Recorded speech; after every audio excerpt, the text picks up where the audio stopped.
Hey everyone, welcome back to Jamin Talks Tech. Today, we're diving into the exciting world of coding. Whether you're a beginner or looking to level up your skills, I've got three fantastic ways for you to learn to code. Let's jump right in.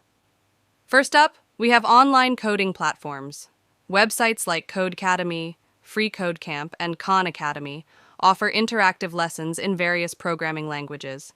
These platforms provide hands-on experience, making it easier for you to grasp coding concepts. Plus, they often have forums and communities where you can connect with fellow learners and get help when you're stuck.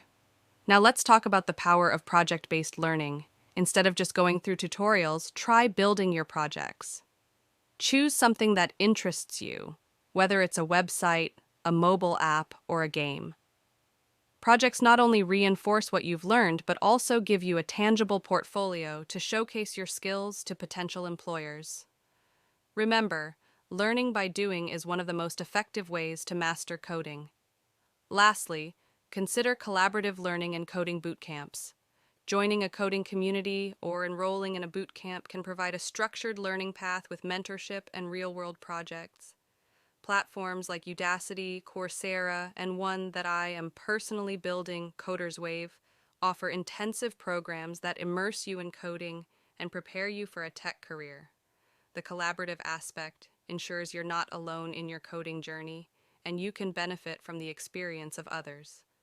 So there you have it, three proven ways to learn to code: online coding platforms, project-based learning, and collaborative experiences like coding bootcamps. Remember, finding the right approach for you is key. Link in the description to all the resources I mentioned here.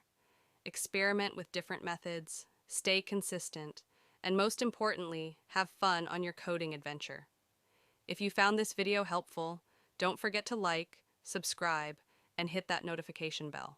Happy coding, and I'll see you in the next video.